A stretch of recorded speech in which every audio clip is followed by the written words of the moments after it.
Isang mapagpalang araw po sa inyong lahat. Ipinadala ko po sa inyo ang sulat na ito upang ibahagi ang kwento ng aking buhay na sana ay kapulutan ng aral ng inyong mga tagahanga, lalo na po sa mga tao na may magandang layunin sa buhay pero may pumipigil sa kanila na gawin ang bagay na yon. Sinadya kong baguhin ang pangalan ng mga tauhan sa aking sulat para sa proteksyon ng kanilang totoong pagkatao. Itago niyo na lamang po ako sa pangalang Lucas, 28 anyos. At ito ang aking kwento. Nakatira ko sa isang maliit na baryo na malayo sa kabiasnan. Simple lamang ang buhay ko roon at ng aking lolo Simon na siyang tanging kasama ko simula nung ako ay binatilyo. Nagtatrabaho ako sa isang koprahan na pagmamay-ari ng isang mayamang pamilya sa aming lugar. Parehas na pong patay ang aking mga magulang. Ang nanay ko ay namatay sa panganganak sa akin, habang ang aking tatay naman ay namatay sa sakit sa puso noong 14 na taong gulang pa lamang ako. Pero kahit matagal nang patay ang tatay kong si Diego, ay hindi pa rin siya nakakalimutan ng mga tao sa aming lugar.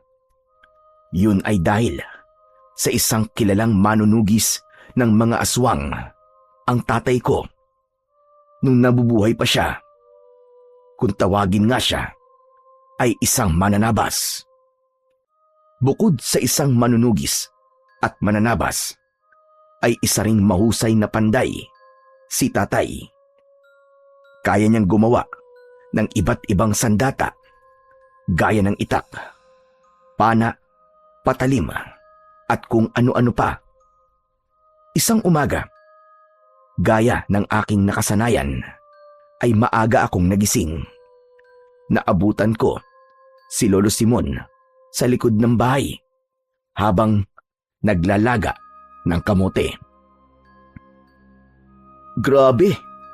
May inatake na naman po pala ng aswang noong nakaraang gabi sa kabilang baryo. Naikwento po sa akin ni Baldo na isang pamilya po ang pinatay ng isang aswang, Lolo. Sa kabilang baryo naman pala nangyari at hindi dito sa atin. Kaya wala kang dapat na ipag-alala. Hindi po ba? Mas lalo na po tayong dapat mag-alala. Kasi sa kabilang baryo lang po may nangyaring pag-atake ng aswang. Para pong palapit na ng palapit dito sa lugar natin ang pag-atake na ginagawa nila, Lo.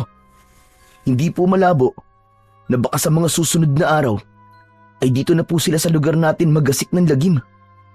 Ang bihira. Ano ka ba naman, bata ka? Kaya aga-age, puro aswang na kagad ang lumalabas dyan sa bunganga mo. Paano ba naman po kasi, Lolo Simon? Nag-aalala lang naman po ako sa pwedeng mangyari sa atin, saka sa mga tao dito sa baryo natin. Lalo na po ngayon na matagal na pong wala si tatay. Ay nako, tigilan mo ako. Alam ko na ang susunod mo sasabihin. Pipilitin mo kung sabihin sa'yo kung nasaan ang espada ng tatay mo. Ilang beses ko ba sasabihin sa'yo na wala akong alam sa kinaroroonan ng espada na yon? Ang tanging nakakaalam lang kung nasan yon ay ang tatay mo. Kaya kung gusto mong malaman kung nasaan ang espada niya, ay hukayin mo sa sementeryo ang bangkay ng tatay mo at pilitin mo siyang magsalita. Si Lolo naman, oo. Gusto ko lang naman pong makatulong sa baryo natin gaya ng ginagawa ni tatay nun eh. Hindi lang po sa baryo natin, kundi sa iba pa pong lugar. Hindi po ba? Nung bata pa ako, sinabi ni tatay na ipapamana niya sa akin ang espada niya. Kaya nga po, bago siya nawala, ay ibinigay niya sa akin tong agimat niya. May pakiramdam po kasi ako na alam niyo talaga kung nasaan ang espadang yon. Wala pong silbi ang agimat na to kung wala po ang espadang yun, Lo. Parang sinabi mo na rin na isa kong sinungaling. Kapag sinabi kong hindi ko alam, hindi ko alam. Saka ikaw na rin ang nagsabi na walang silbi ang agimat na suot mo kung wala ang espada. Kaya kung ako sa'yo, itapon mo na lang ang agimat mo na yan dahil hindi mo rin naman magagamit ang kapangyarihan yan. Hindi lo, di ko po itatapon to. Kahit pa hindi ko pa makita ang espada ni tatay. Malaking bahagi po ng buhay ni tatay ang agimat na to nung buhay pa po siya. Isa po itong patunay na nabuhay siya nun na nakikipaglaban para sa kaligtasan ng lahat. Kaya wala pong dahilan para itapon ko to, lo. Hay nako, bahala ka sa buhay mo. Hindi ko rin maintindihan sa'yo kung bakit gusto mong maging kagaya ng tatay mo. Ano bang napala niya sa pakikipaglaban sa mga aswang? Sige nga, nagkaroon ba siya ng pera? Yumaban ba siya? Hindi naman, di ba? Puro sugat lang ang nakuha niya. Nakalimutan niyo na rin po yata na bukod sa mga sugat ay nakuha rin niya ang respeto at paghanga ng mga tao, lalong-lalo na po sa lugar natin. Hanggang ngayon nga po ay may ilan na pinag-uusapan pa rin siya dahil po sa kanyang kabayanihan. Bakit? Nagkapera ba siya ng marami dahil sa mga papuri at paghanga ng mga tao sa kanya? Namatay lang siyang mahirap. At nung magkasakit siya sa puso, sige nga, nailigtas ba siya ng respeto ng mga tao na sinasabi mo? Baka nakakalimutan mo na kahit piso ay walang naiambag ang mga taong tinulungan niya habang naghihingalo siya sa ospital. Tapos sasabihin mo na gusto mo silang protektahan sa mga aswang. Napakalaking kalokohan. Tumiim ang bagang ko.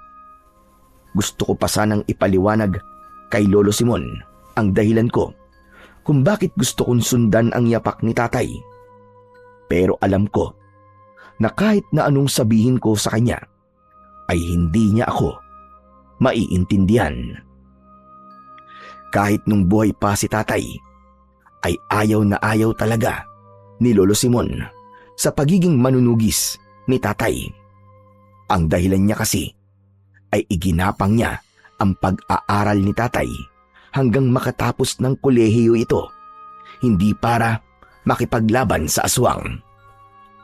Masama ang loob ni Lolo kay tatay dahil hindi nito ginamit ang pinag-aralan nito.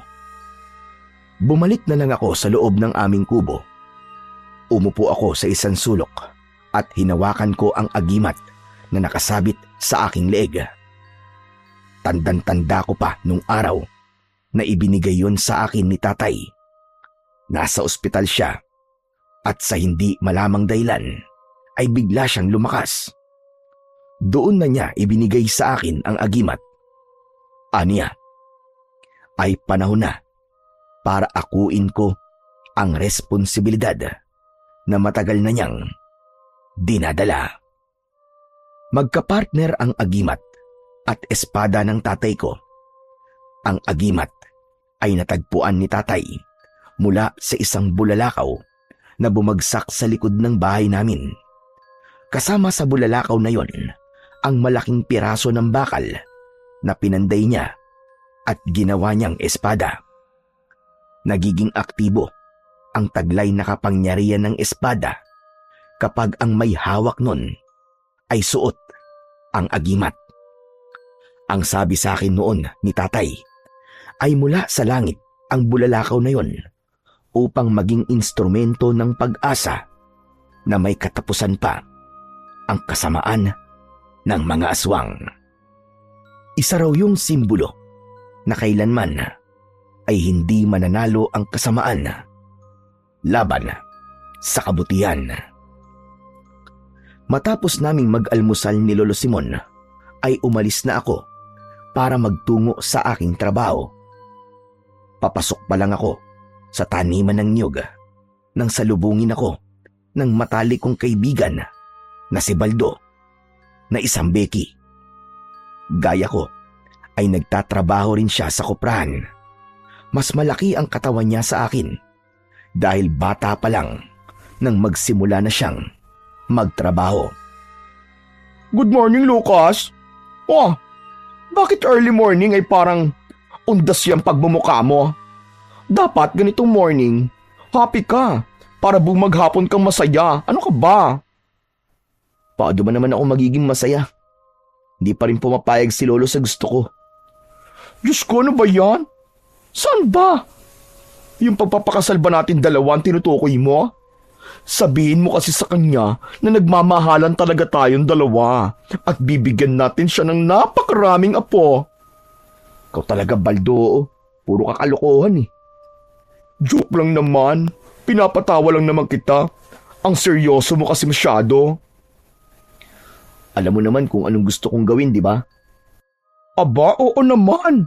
Gusto mo maging manunugis just like your father, di ba? Gusto mo na malaman kung nasan yung mahabang espada ng tatay mo para magamit mo na yung powers ng agimat mo, di ba? Ewan ko ba kay Lolo Simon? Hindi ko maintindihan kung bakit ayaw niya akong sumunod sa yapak ng tatay ko. Ito kasi ang gusto ni tatay na gawin ko eh. Nawala siya na hindi pa tapos ang pakikipaglaban niya sa mga aswang.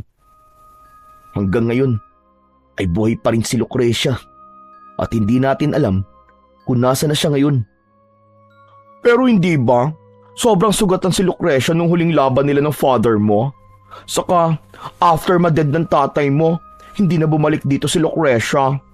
Siguro, natakot na ang reyna ng mga aswang na yun na bumalik dito kasi akala niya ay buhay pa rin ang tatay mo hanggang ngayon.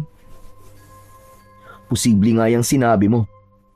Pero kung malaman ni Lucrecia na wala na si tatay, di malalaman niya na wala na tayong tagapagtanggol laban sa mga aswang. Lalakas ulit ang loob niya na salakayin ng baryo natin. Hindi kasi tayo pwedeng maging kampante hanggat buhay si Lucrecia. Hindi tama na kung kailan nandyan na ang problema, saka lang tayo gagawa ng solusyon. May point ka naman, my friend.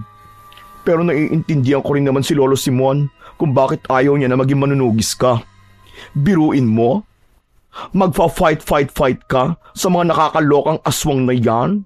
Tapos, hindi mo knows kung matatalo or mananalo ka. Remember, kayo na lang ng lolo mo ang magkasama sa buhay. Kapag na-deads ka, all alone na ang drama ng lolo mo, di ba? Kahit na pa iniisip ko lang kasi ang mga tao sa baryo natin. Kasama ba ako ron, Lucas? Wow, ang sweet mo talaga sa akin, my friend. Siyempre naman kasama ka na ron kasi dito ka nakatira eh. Saka, nasa kabilang baryo na ang pag-atake ng aswang, Baldo. Paano kung dito na sila sa atin umatake sa mga susunod na gabi? Ano magiging laban natin sa kanila? Kung malalaman ko lang kung nasa ng espada ni tatay, magkakaroon tayo ng laban sa mga aswang kahit papano. Nagulat ako nang biglang kumapit ng maigpit si Baldo sa braso ko na para siyang isang tuko. OMG! Natatakot ako, Lucas. Baka ako ang unang kainin ng mga aswang kasi sobrang sarap ko.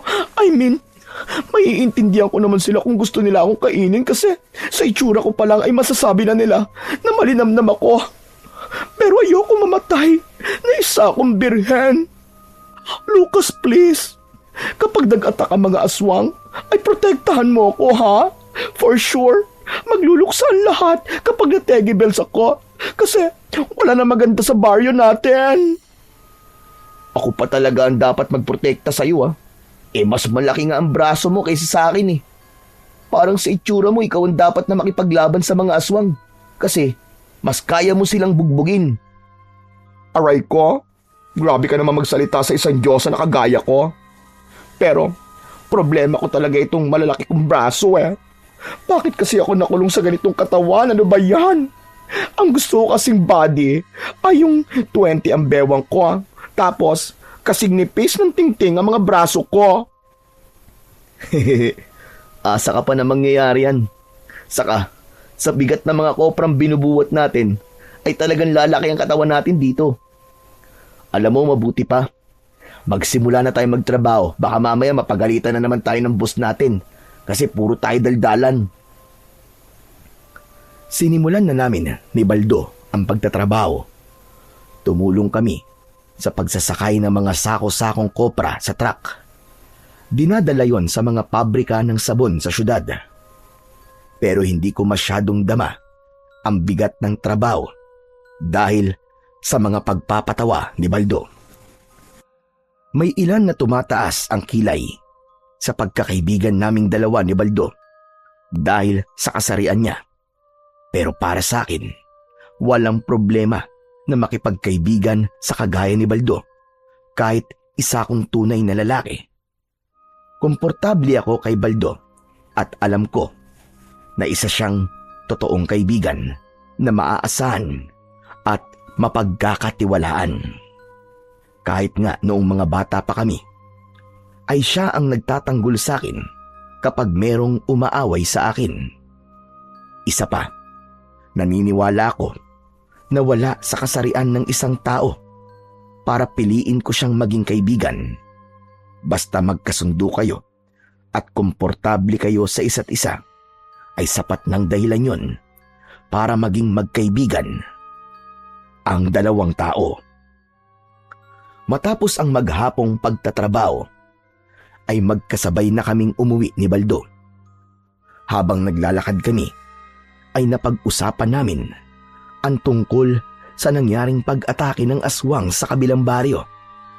Ayon kay Baldo, ay natatakot na ang mga tao roon dahil may pakiramdam sila na baka maulit ang pag-atake ng mga aswang.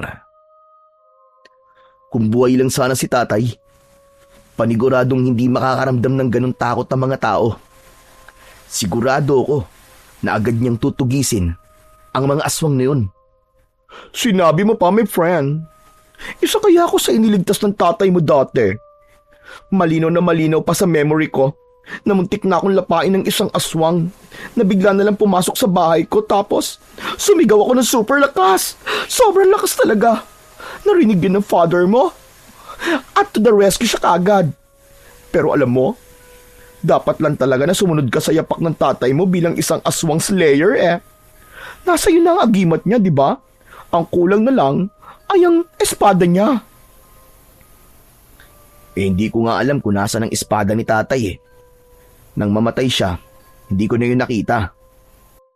Oo nga no? Nasa na nga kaya ang espada ng tatay mo? May kutob ako na alam ni Lolo Simon kung nasan yun. Baka nga siya pang nagtago kasi alam niya na gagamitin ko yun sa pakikipaglaban sa mga aswang. Alam mo, yan talagang si Lolo Simon? Hindi ba niya naisip na kailangan mo makipaglaban sa mga aswang? Kasi yun ang destiny mo? Ewan ko ba kay Lolo? Pakiramdam ko wala siyang tiwala sa akin eh. O pwede rin na ayaw kanyang mamatay dahil sa mga aswang, di ba? Parehas lang yun. Kung iniisip niya na mapapatay ako ng aswang, ibig sabihin, wala siyang tiwala sa kakayahan ko. Sinanay din naman ako ni tatay sa pakikipaglaban kahit papaano ah. Sa bagay, may point ka naman. Hindi na ako nagsalita dahil nasa tapat na kami ng bahay namin. Sakto na lumabas si Lolo Simon at agad siyang sumimangot nang makita niyang kasama ko ang kaibigan kong si Baldo. Hello po, Lolo Simon. Huwag mo akong tinatawag na lolo dahil hindi naman kita apo. Eddie, paring Simon na lang po. Pilosopo, ikaw nga huwag magdidikit sa apo ko at baka mahawaan mo pa yan ang kabaklaan mo. Lolo naman, hindi po sakit ang kabaklaan para makahawa, ano? Mas nakakahawa pa nga po ang ubot sipon sa kayang pagsimangot ng mukha nyo. Mag-smile naman po kayo paminsan-minsan. Libre lang naman po yun eh. Eh kung ismiling ko kaya yung pagbumukha mo, umalis ka na nga at naaalibadbaran ako sa pagbumukha mo. Ang laki-laki na katawan mo eh. Malambot ka pa sa lantang gulay. Ano ba yan? Sige na nga, Lucas. Uuwi na ako. At baka mamaya jombagin pa ako ng lolo mo. Babu, kita-kits na lang bukas sa work. Bye, Lolo Simon. Babayin mo ang mukha mo! Nakangiting kumaway sa akin si Baldo habang naglalakad siya palayo. Lumapit na ako kay Lolo at nagmano ko sa kanya. Hindi ba matagal ko nang sinasabi sa iyo na huwag ka nang sumasama kay Baldo? Ang tigas sa gulo mo. Ayokong nakikipagkaibigan ka sa isang bakla. Lo, Ano naman po masama kung makipagkaibigan po ako sa isang bakla? Mabait naman po si Baldo. Sa kabata pa lang po kami, magkaibigan na kami. Mahirap po yung sinasabi niyo na layuan ko siya. Hindi mo man naririnig ang sinasabi ng mga tao tungkol sa inyong dalawa? Sinasabi nila na may relasyon daw kayo. Nakakatawa naman po yung mga sinasabi nila tungkol sa amin ni Baldo. Magkaibigan lang po kaming dalawa. Isa pa, hindi po ako tataluhin ni Baldo kasi kaibigan ang tingin niya sa akin. Wala po akong dahilan para layuan si Baldo, Lolo. Hindi na ako magtataka kung bukas makalawa kumikending ka na rin. Kung maging baklaman po ako, ay wala pong masama ron. Saka, gaya po na sinabi ni Baldo kanina, hindi po nakakahawa ang kabaklaan. Saka lahat na lang po ba ng bagay na gusto ko ay pagbabawalan nyo? Pinagbabawalan nyo na nga po ako maging manunugis, tapos pati ba naman ang pakikipagkaibigan ko kay Baldo ay pagbabawalan nyo rin ako? Dahil alam ko kung ano ang mas makakabuti sa'yo. Ang makakabuti po sa baryo natin, alam nyo rin po ba? Lo, malaki na po ang posibilidad na umatake ang mga aswang dito sa atin. Kung hindi nyo pa po sasabihin sa akin kung nasan po ang espada ni tatay, ay baka mamatay po tayong lahat. Sinabi ko na sa'yo na wala akong alam sa kinaroroonan ng espada ng ama mo. At isa pa, bakit ba laki ng tiwala mo sa sarili mo na kaya mong gawin ang ginagawa ng tatay mo dati? Para bang sigurado ka na kapag ginamit mo ang agimat at espada, ay magtatagumpay kang ipagtanggol ang baryo natin laban sa mga aswang. Hindi rin po ako naniniwala sa sarili ko na magaling po ako makipaglaban. Pero hindi ko po kinakalimutan ang mga pagsasanay na ginawa namin ni tatay. Hindi ko po nakakalimutan na sinabi niya na basta malinis ang aking hangarin at may puso kong handang ipaglaban ang kabutihan sa kasamaan, ay sapat na po yun para maging isa akong tagapagtanggol. Kung alam niyo lang po kung nasan ang espada ni tatay, ay mas makakabuti na sabihin niyo na sa akin bago pa mahuli ang lahat, Lo. Wala pong ibang pwedeng gumamit nun, kundi tanging ako lang dahil nasa akin po ang agimat. Tila umurong ang dila ni Lolo Simon sa sinabi ko. Hindi ko na hinintay na magsalita siya at dumiretso na ako sa likod ng bahay para maglinis ng aking katawan. Umasa ako na sana ay magkaroon ng himala at maliwanagan ang pag-iisip ni Lolo. Baka kasi na huli na ang lahat bago pa siya matauhan. Sa mga sumunod na araw ay mas naging maugong ang usap-usapan tungkol sa mga pag-atake ng aswang sa mga baryong katabi namin. Marami na ang natakot at ang iba ay mas piniling umalis na lamang para makaiwas sa posibleng ang pag-atake ng mga aswang sa aming lugar. Ngunit para sa mga kagaya ko na walang ibang mapupuntahan ay wala kaming pagpipilian kundi ang manatili sa baryo namin. Isang tanghali, magkasama kaming kumakain ni Baldo ng pananghalian sa ilalim ng isang puno ng mangga. Pinagsaluhan namin ang dala naming mga ulam. Napansin ko na napakabilis ng pagsubo ni Baldo na para bang gutom na gutom siya. Baldo, ano ka ba? Dahan-dahan ka naman sa pagkain at baka mamaya mabilaukan ka niyan. Super hungry na kasi ako Ang dami kong binuhat na sako ng mga kopra kanina. Kasi kulang na tayo sa mga tao. Ay nako, hindi ko na talaga ma-achieve ang pang-beauty queen na braso. Kasi naging mabigat ang work natin ngayon. Kaya nga marami rin kasi sa mga nagtatrabaho rito sa koprahan ang umalis.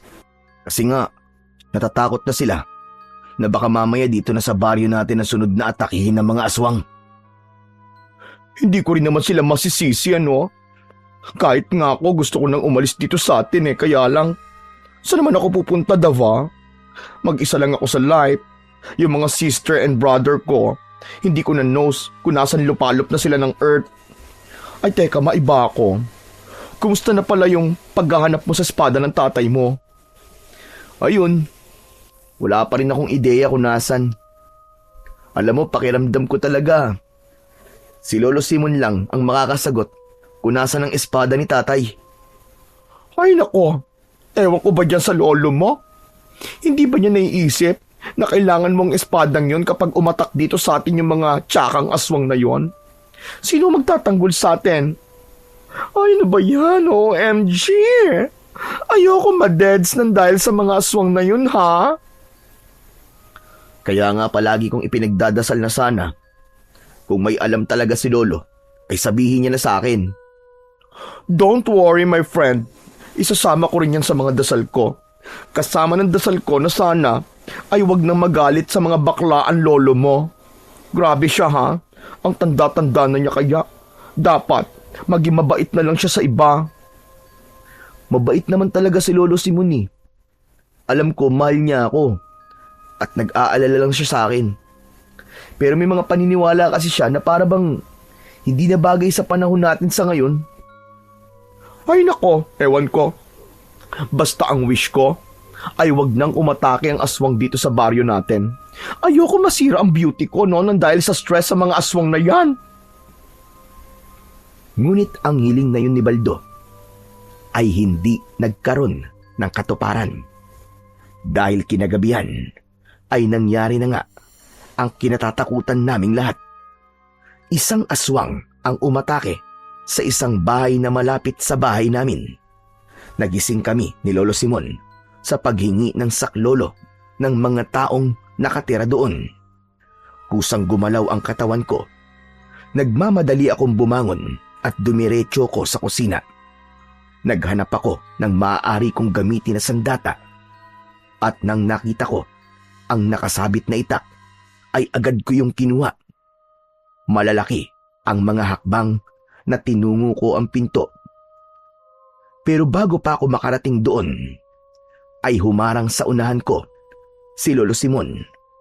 Matalim ang mga mata niya habang nakatingin sa akin.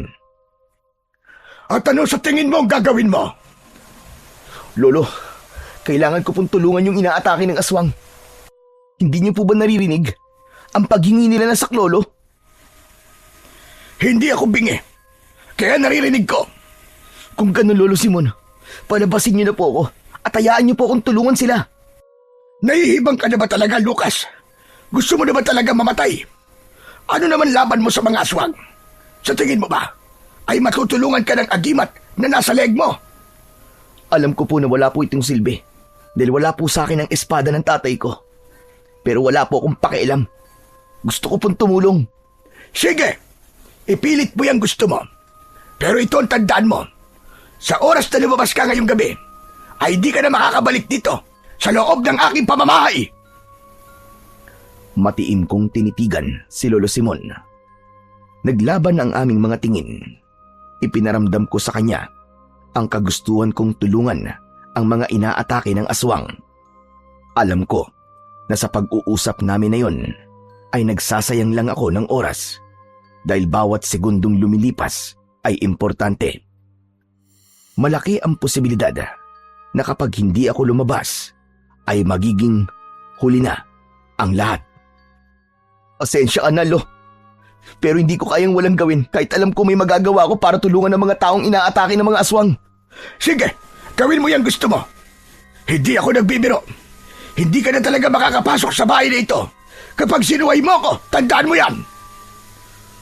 Sa kabila ng banta ni Lolo Simon, ay itinuloy ko pa rin ang gusto kong gawin.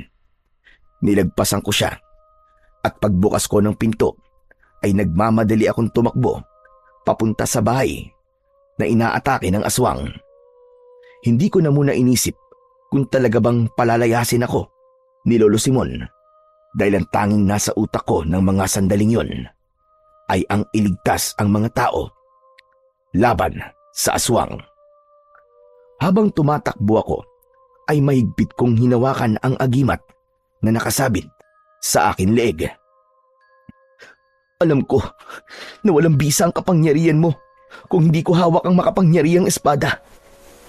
Pero humihiling ako sa'yo na bigyan mo ako ng kahit konting lakas para labanan ng aswang. Nakikiusap ako sa'yo, agimat. Nang nakarating na ako sa bahay kung saan naroon ang aswang, ay 2 batang lalaki ang mabilis na tumakbo palabas. Umiiyak silang 2. Sunod na lumabas ang isang aswang na may nakakatakot na itsura. Nanlilisik ang mapupula niyang mga mata. Mahaba ang mga kuko niya na parabang patalim at meron siyang matutulis na ngipin. Mahigpit na yumakap ang 2 bata sa akin. "Sige na, umalis na kayo. Magpunta na kayo sa bahay ni Kapitan. Doon na muna kayo." Agad na tumakbo ang mga bata palayo. Susundan sana sila ng aswang, pero iniharang ko ang aking sarili. "Hoy! Baliw na aswang! Ako ang harapin mo! At huwag ang mga walang kalaban-laban ng mga bata! Sagutin mo nga ako! Alagad ka ba ni Lucrecia? Bumalik ba kayo rito para maggasik na naman ang lagim?" Imbis na sagutin ako ng aswang, ay malakas siyang sumigaw, sabay sugod sa akin. Nagulat ako nang muntik nang bumaon ang mga kuko niya sa mukha ko. Tumakbo ako sa aking kaliwa, pero agad akong sinunggaban ng aswang. Nawalan ako ng balanse at napahiga ako sa lupa. Mabilis na pumaibabaw sa akin ang aswang. Ngumanga siya ng malaki at nang akmang sasakmalin niya na ako, ay mabilis kong iniharang ang isa kong braso. Umalingaw-ngaw ang malakas kong sigaw nang naramdaman ko ang pagbaon ng mga matutulis niyang pangil sa aking laman na pakiramdam ko ay umabot hanggang sa aking buto. Hindi ako nawalan ng pag-asa. Isinaksak ko ang hawak kong itak sa tiyan ng aswang at nang hugutin ko yun ay naramdaman ko ang pag-agos ng dugo niya sa aking katawan. Malakas na sumigaw ang aswang at dahil sa pinsalang kanyang natamo ay mabilis siyang tumakbo papalayo hanggang sa nawala na siya sa aking paningin. Agad naman akong tumayo at pumasok ako sa loob ng bahay nang inatake ng aswang. Sumalubong sa akin ang isang babae at isang lalaki. Nakapwa, sugatan at duguan. Humihingi sila ng tulong sa akin. Sa kabila ng sugat na meron ako, ay tumakbo ako para humingi ng tulong sa mga tao. Nang masiguro ko na madadala na sa ospital sa bayan ang 2, ay saka ako naglakad pabalik sa bahay namin. Napahinto ako nang makita ko si Lolo Simon na nakatayo sa bungad ng pinto. Malamig ang tingin niya sa akin. "Ano pang ginagawa mo rito? Akala mo ba ay hindi ako seryoso sa sinabi ko kanina? Sinuway mo ako, kaya dapat mong tanggapin ang kapalit nun. Simula ngayon ay hindi ka na nakatira sa bahay ko." "Pero Lo, hindi niyo po ba nakikita na may sugat ako? Saka nagawa ko pong iligtas yung isang pamilya dun sa aswang, kahit wala po akong agimat at espada. Kung hindi po ako dumating, baka patay na po silang lahat ngayon." Sa tingin mo ba ay matutuwa ako sa sinabi mo na yan? Sinabi ko nang huwag kang lalabas, pero lumabas ka pa rin. Ngayon, umalis ka na. Maghanap ka na ng bahay na tatanggap sa'yo. Humanap ka ng makakasama mo na hindi ka pagbabawalan sa lahat ng gusto mo. Hindi ba't ito naman ang gusto mo? Ang wala nang pipigil sa gusto mong gawin. Pero Lo, hindi ko po gusto magkahiwalay tayong 2. Lalo na po ngayong umaatake na sa lugar natin ng mga aswang. Baka po kung anong mangyari sa inyo. Kaya ko ang sarili ko at hindi kita kailangan. At kung mamamatay man ako, kapag may mga aswang na sumalakay, ay wala na akong pakialam. Dahil matanda na ako, sapat na sa akin na nabuhay ako ng ganito katagal sa mundo. Pero Lo, oo nga pala. Paano ka nga pala aalis kung wala ang mga damit mo? Sandali lang maghintay ka at kukunin ko.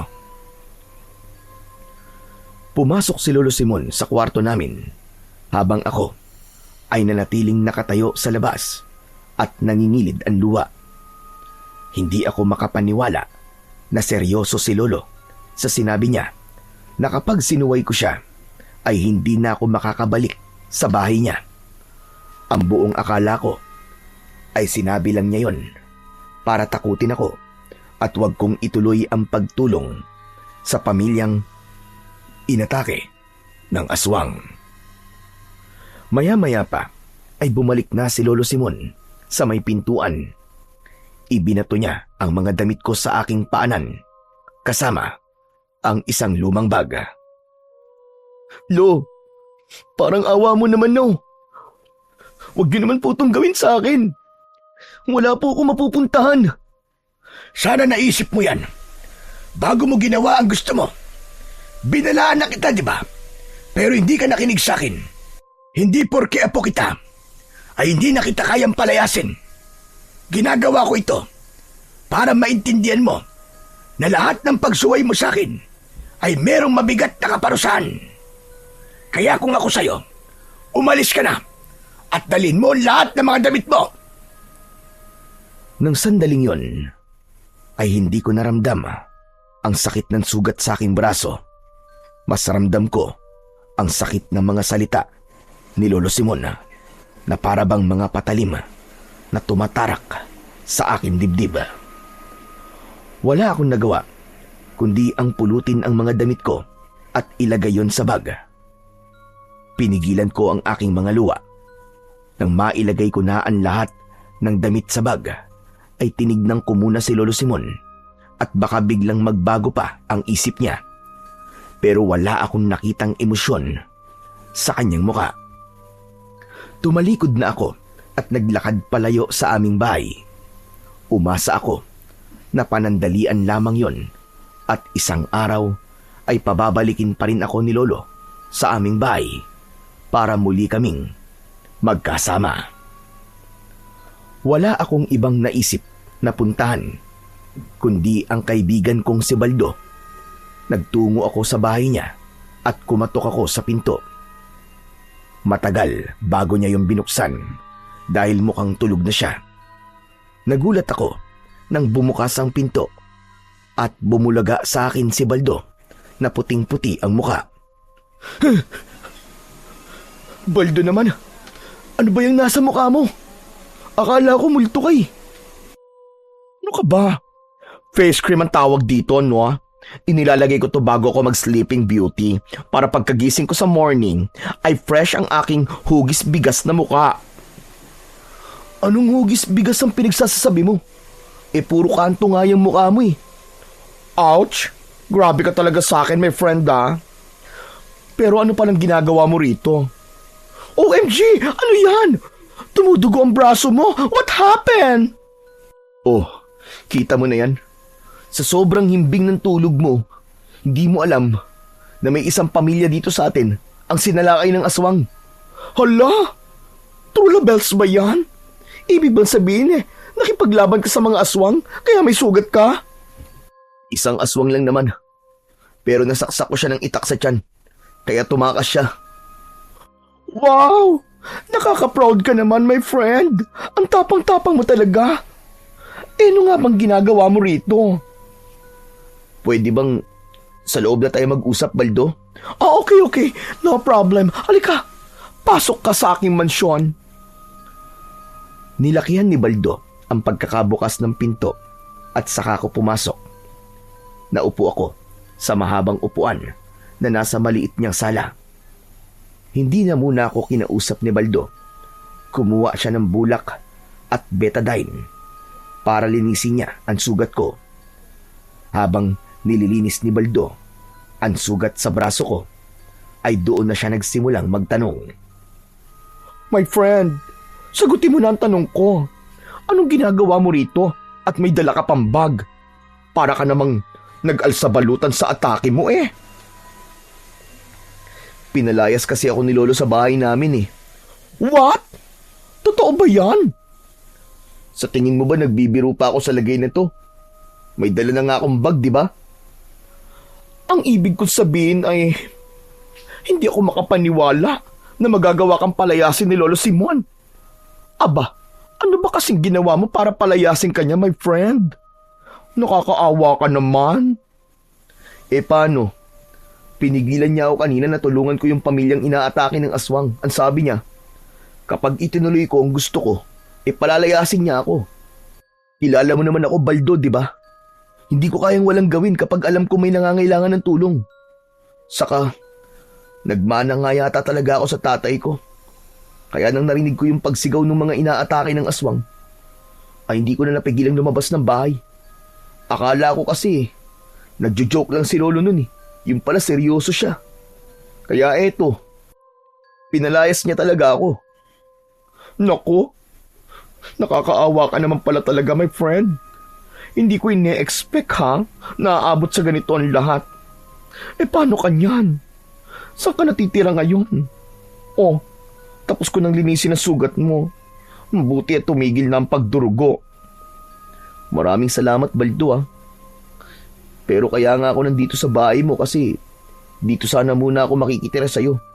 Ikaw lang naman kasi ang kaibigan ko na pwede kong mahinga ng tulong sa ngayon eh. Wala namang problema kung dito ka titira sa house ko. Pero isa lang ang kwarto rito. Kahit dito na lang ako matulog sa mahabang upuan. Kasya naman ako rito eh. Tapos, okay lang ba sa'yo na isipin ng mga tao na alam mo na, knows mo naman na marami pa rin sa mga tao dito sa baryo natin ang madumi ang pag-iisip. Kapag nagsama sa iisang bahay ang bakla at lalaki, iba na kagad ang tumatakbo sa utak nila. Wala naman akong pakialam kung anong isipin nila eh. Mabuti sana kung sa kanila ako makikitira. Saka, sanay na ako sa sinasabi ng iba tungkol sa ating dalawa. Hindi kasi nila matanggap na pwedeng maging magkaibigan ng isang lalaki at bakla na kagaya mo. Ay, bongga ka dyan, my friend. Gusto ko yung sinabi mo, ha? Di wala nang problema. Dito ka na muna sa aking mansyon hanggat gusto mo. Maraming salamat talaga sa iyo, Baldo, ha? Hindi talaga ako nagkamali na sa'yo ko unang lumapit kasi alam kong hindi mo ako pahihindian. Of course naman, no? Sino pa ba magtutulungan kundi tayo magkaibigan, di ba? Teka, wait ka lang rito ha. At kukuha lang ako ng unan at kumot para kahit papano ay komportable ka dyan sa upuan.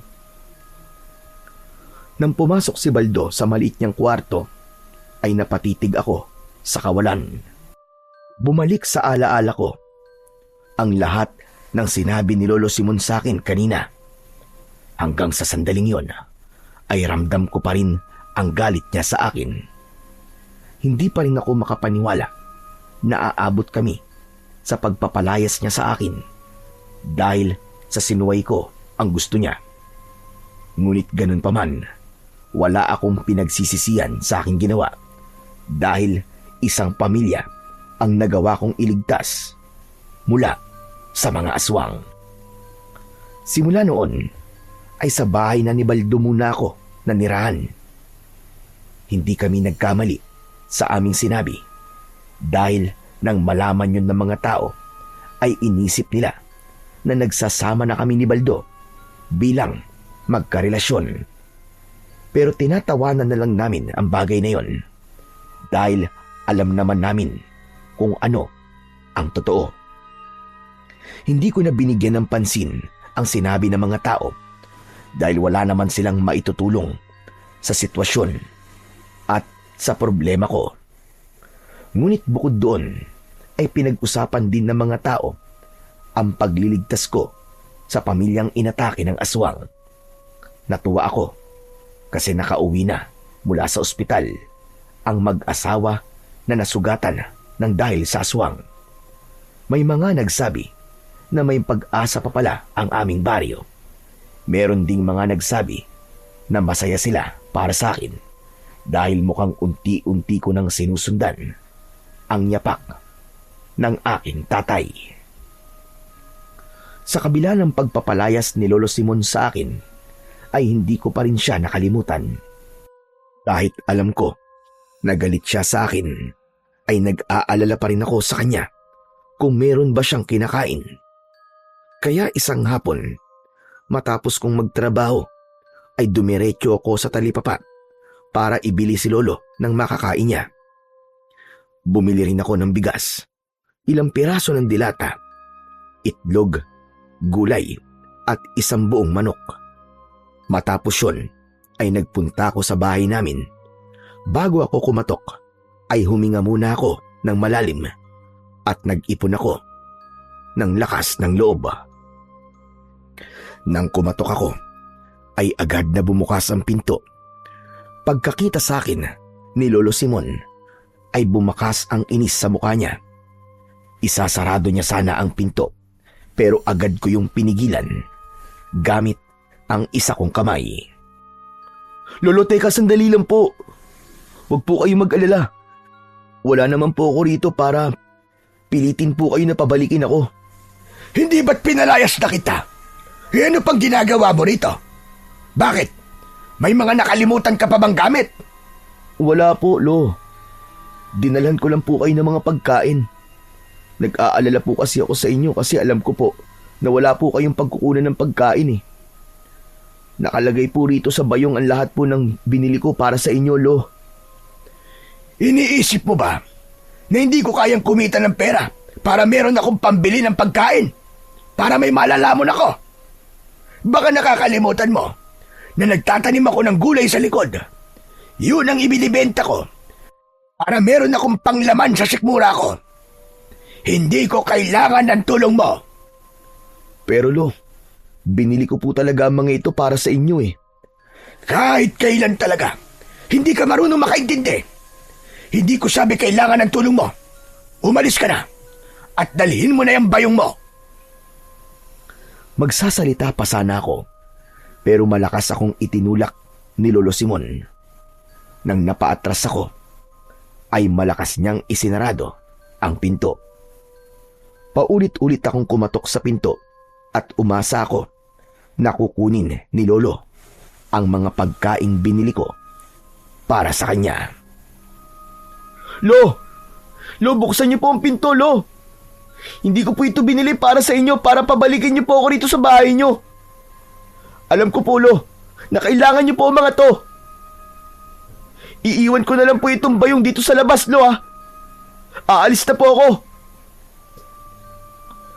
Malungkot kong inilapag ang bayong sa tapat ng pinto. Naglakad ako palayo sa aming bahay, pero nagtago ako sa likod ng isang puno kung saan tanaw ko ang bahay namin. Matyaga ako naghintay at panay ang dasal ko na sana ay magbago ang isip ni Lolo Simon at kunin niya na ang bayong. Hindi nagtagal ay marahang bumukas ang pinto ng bahay namin at sumilip mula roon si Lolo Simon. Lumingalinga siya sa paligid na parabang sinisiguro niya na talagang umalis na ako. Hanggang sa nagmamadali niyang kinuha ang bayong at ipinasok niya yon sa bahay. Nang isarado niya ulit ang pinto, ay napangiti ako, sabay iling. Si Lolo talaga, oh. Ang daming arte. Kukunin rin pala yung binili ko para sa kanya. Doon na ako nagsimulang maglakad pa uwi at naging magaan na ang pakiramdam ko dahil alam ko na kinuha na ni Lolo Simon ang mga pagkaing binili ko para sa kanya. Alam ko na sadyang mataas lang talaga ang pride ni Lolo kaya hindi niya kukunin ang binigay ko habang nandun ako sa labas ng aming bahay. Pagdating ko sa bahay ni Baldo ay natawa ko kasi naabutan ko siya na nagluluto sa kusina habang nakasuot pa ng apron na may disenyo na bulaklak. May tuwalya pang nakabalot sa ulo niya. Pambihira. Magluluto ka lang, ganyan pa ang suot mo? Eh ano bang pake mo kung magluluto ako na may suot na ganito? Dapat ba nakagown pa ako? Malamang apron dapat, ano? Sa kakakaligo ko lang kaya may tuwalya ako sa ulo ko. Teka, saan ka pala galing? Bigla ka nawala nung pauwi na tayo mula sa kuprahan. Ibinili ko si Lolo ng mga pagkain sa talipapa eh. Tinanggap ba niya? Nung una sabi niya, hindi niya tatanggapin.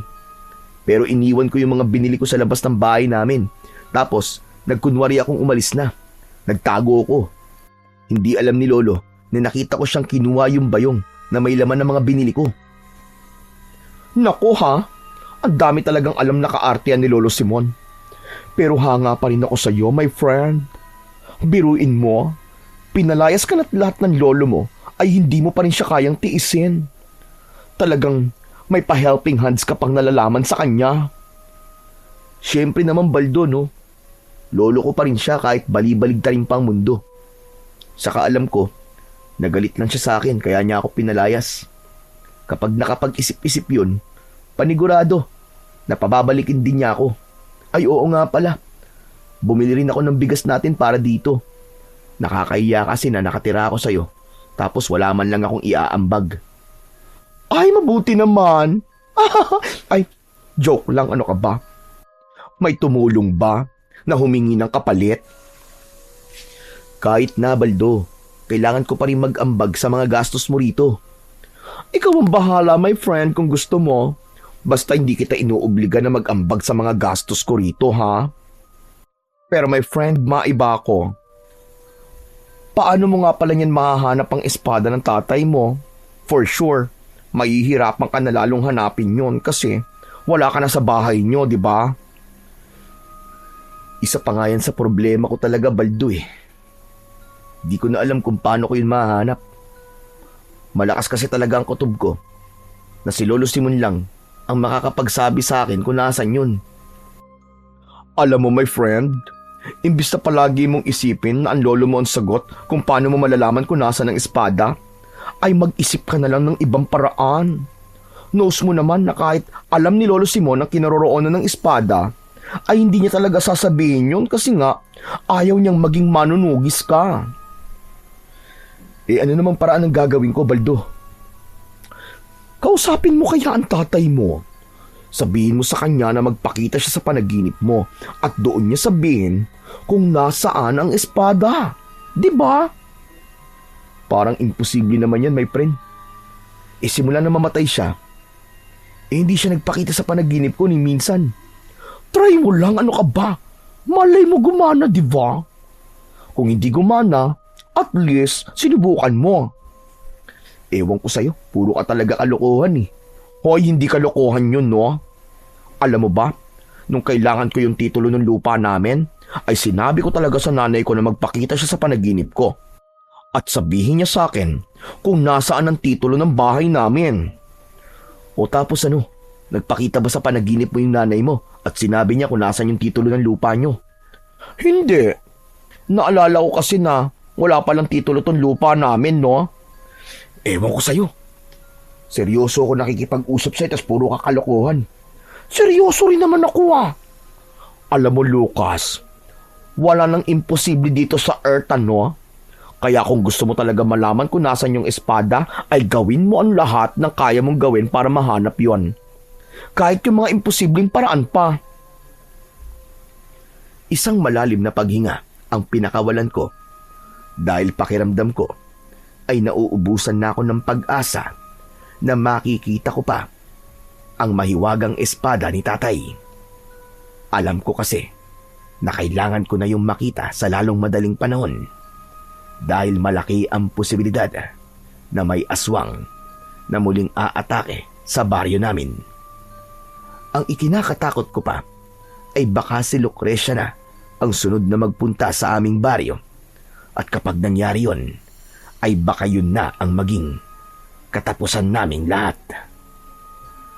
Nang dahil sa pangamba ko na baka may umataking aswang sa lugar namin, ay hindi na ako nakatulog ng maayos tuwing gabi. Kung makatulog man ako, ay mababaw lang.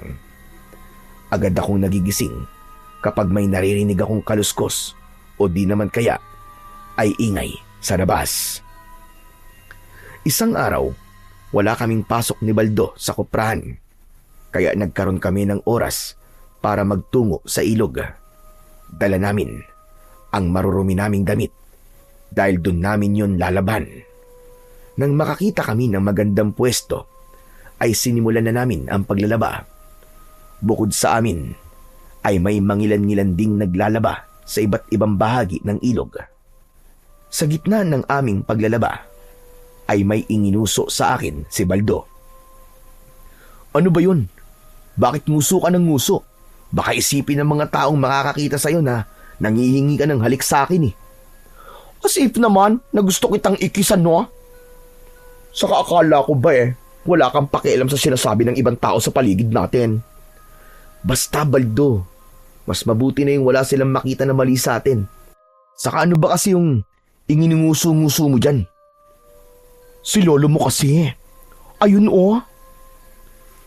Sinundan ko ng tingin ang direksyon na itinuturo ni Baldo at nakita ko nga si Lolo Simon na may dalang timba at palanggana. Umupo siya sa tabi ng ilog para maglaba. Baldo, dito ka lang ha. Kakausapin ko lang si Lolo. Nako, itatanong mo na naman ba sa kanya kung nasan yung espada? Malamang hindi pa rin niya sasabihin sa'yo kung nasan yon. Good luck. Hindi. Gusto ko lang siyang kumustahin.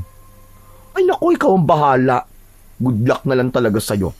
Pero kung ako sa'yo, wag mo na muna siyang kausapin kasi baka galit pa siya. Palipasin mo muna ng mga ilan pang araw. Susubukan ko lang, malay mo. Miss na pala niya ako. Tumayo na kagad ako at naglakad palapit kay Lolo Simon. Hindi niya ako kagad napansin dahil abala siya sa paglalagay ng mga damit niya sa palanggana. Hanggang sa natigilan siya at saka siya tumingin sa akin. Alam kong galit pa rin siya dahil naging matalim ang mga mata niya. Lo, kumusta na po kayo? Hindi ako sinagot ni Lolo Simon. Parang wala ako sa kanyang harapan nang ipagpatuloy niya ang kanyang ginagawa. Mas lumapit pa ako sa kanya at umupo ako sa tabi niya. Lo, tulungan ko na po kayo sa paglalaba. Hindi ba sabi ko sa'yo ay hindi ko kailangan ng tulong mo? Naalala ko po, palagi po tayo magkatulong sa paglalaba po dito sa ilog. Alam kong ginagawa mo. Ginagamit mo ang alaala natin para lumambot ang puso ko sa'yo. Pero ako na nagsasabi sa'yo, Lucas, hindi yan uubra sa akin. Wala na akong pakialam sa mga alaala natin dalawa. Lahat ng yon, burado na sa utak ko. Simula na suwayin mo ko. Gusto mo makipaglaban sa mga aswang, di ba? Pues, gawin mo na ngayon. Wala na akong pakialam. Kahit gabi-gabi ka pang makipaglaban sa mga aswang na yan. Pero ito tandaan mo, sa oras na may mangyaring masama sa'yo, ay huwag mo kong sisisihin na hindi ako nagpaalala sa'yo. Pakiramdam ko ay paulit-ulit na sinaksak ng patalim ang dibdib ko sa sinabing yun ni Lolo Simon. Hindi man niya direktang sinabi, ay parang itinatakwil niya na talaga ako. Dahil alam kong hindi ko nakakayanin ang mga susunod niyang sasabihin, ay mas pinili ko na lang na tumayo. Maluwa-luwa akong bumalik sa kinaroroonan ni Baldo. Nabahala si Baldo nang makita niyang may luwang naglalandas sa magkabilaan kong pisngi. Oh, my friend! Ano nangyari? Kinausap mo lang si Lolo Simon tapos nagkrayola ka na dyan. Ang ibig ko sabihin bakit ka umiiyak? Wala, my friend. Galit pa rin kasi sa akin si Lolo eh. Tapos, ang sasakit pa ng sinabi niya. Ikaw naman kasi Sinabi ko na sa'yo na wag mo na siyang kausapin. Hayaan mo kasing kusang humupa ang galit niya sa'yo. My friend, halos 1 linggo na siyang galit sa akin eh. Parang hindi na yata uhupa ang galit ni Lolo. Huwag kang magsalita ng ganyan. Apo ka ng lolo mo, kaya hindi ka rin niya matitiis. Maghintay ka lang. Alam mo naman kapag matatanda na, di ba? Matagal talaga mawala ang galit nila. Bigyan mo pa ng time ang lolo mo. Pinunasan ko na ang luha ko at tumulong na ulit ako kay Baldo sa paglalaba. May mga pagkakataon na sinusulyapan ko si Lolo Simon, pero kahit isang beses ay hindi ko siya nakitang tinignan ako na para bang wala ako sa paligid. Mas lalo akong nasaktan dahil pakiramdam ko ay unti-unti na akong kinakalimutan ni Lolo Simon. Sa mga sumunod na araw ay hindi na muna ako nagtangkang kausapin si Lolo Simon. Sinunod ko ang payo ni Baldo. Nahayaan kong mawala ang galit ng lolo ko. Pero kung kailan yun mangyayari, ay wala akong ideya. Ang ginawa ko na lang ay nag-focus na lang ako sa aking pagtatrabaho. Sa tuwing sumasahod ako, ay ibinibili ko si lolo ng mga pagkain at iniiwan ko na lang yun sa labas ng aming bahay. Kahit kasi galit siya sa akin, ay hindi ko pa rin siya kayang pabayaan. Gusto ko na kahit hindi kami magkasama sa iisang bahay, ay alam ko na meron siyang kinakain at hindi siya nagugutom. Isang umaga, maaga akong nagising. Ako na ang nagluto ng almusal namin ni Baldo. Kaya, nang nagising si Baldo, inaya ko na siya na mag-almusal. Napansin ko na balisa siya at tila wala sa sarili. Hindi yun normal dahil sanay ako na paggising niya ay masigla na kagad siya. Nang umupo na si Baldo para kumain, ay hindi ko napigilan ang mag-usisa. Oh, my friend, himala yata. Ang tahimik mo ngayon. May problema ba? Lucas, sa tingin ko kasi, ay alam ko na kung nasan ang espada ng tatay mo. Ha? Totoo ba yung sinasabi mo? O baka mamaya, ginujoke mo na naman ako ha? Hindi, my friend. Napanaginipan ko kasi ang tatay mo kagabi. Ginising niya ako tapos ang sabi niya, ituturo niya sa akin kung nasan ang espadang hinahanap mo. Naku my friend, kilala kita, nagbibiro ka lang. Bakit naman sa panaginip mo magpapakita si tatay? Hindi ba dapat sa panaginip ko siya magpakita kasi ako ang anak niya? Aba malay ko ba sa trip ng tatay mo? Hindi ko nga rin alam kung bakit sa panaginip ko siya nagpakita eh. Pero my friend, nagsasabi ka ba talaga ng totoo? Baka naman nagbibiro ka lang ha? Sa tingin mo ba gagawin kong joke ang tatay mo? Eh di, multuhin ako nun. Ang scary kaya ng mga ghost. Ang dami mo pang sinasabi. Saan itinuro sa'yo ni tatay ang kinaroroonan ng espada? Marami akong sinasabi kasi ang dami mo ring tanong. Pero my friend, hindi ako sure ha kung true lalo ba yung sinabi niya sa akin sa panaginip ko. Ang sabi kasi ng tatay mo ay nasa libingan niya ang espada niya. Nasa loob mismo ng kanyang kabaong. Kalokohan yan. Bakit naman mapupunta sa loob ng kabaong ni tatay ang espada? Abay malay ko. Sinabi ko lang naman sa iyo yung sinabi niya sa panaginip ko eh. Napaisip ako sa sinabing yun ni Baldo. Binalikan ko sa aking alaala yung panahon na nakaburol si tatay sa bahay namin matapos niyang mamatay. Doon ko naalala na nakasarado ang kabaong ni tatay dahil ang sabi ni Lolo Simon ay ayaw niyang makita na patay na si tatay. Bigla kong nagkaroon ng kutob na baka ang totoong dahilan kung bakit ayaw buksan ni Lolo ang kabaong ay dahil makikita ko roon ang espada. Pakiramdam ko ay may dumaan na napakalamig na hangin sa batok ko. Nanlalaki ang mga matang napatingin ako kay Baldo pero walang kahit isang salita ang lumabas sa bibig ko. Hanggang sa pagtatrabaho ay pinag-isipan ko pa rin ang panaginip na yon ni Baldo. Hindi yun mawala-wala sa utak ko. Gusto kong malaman kung nasa kabaon nga ba ni tatay ang espada. Pero parang kinikilabutan ako sa tuwing iniisip ko na kailangan kong hukayin sa sementeryo ang bangkay ng tatay ko bago ko malaman kung totoo nga ba ang panaginip ni Baldo. Pagsapit ng gabi, habang nakahiga ako, ayun pa rin ang laman ng utak ko. Patuloy ako sa pagdadalawang isip hanggang sa napagtanto ko na hindi ko malalaman ang katotohanan kung hindi ko huhukayin ang libingan ng tatay ko. Tumayo ako at nagpunta ako sa kwarto ni Baldo. Tulog na siya habang may puting face cream na nakakulapol sa kanyang muka. Marahan kong niyugyug ang braso niya at nagulat pa siya nang makita niya ako. Ano ba naman yan?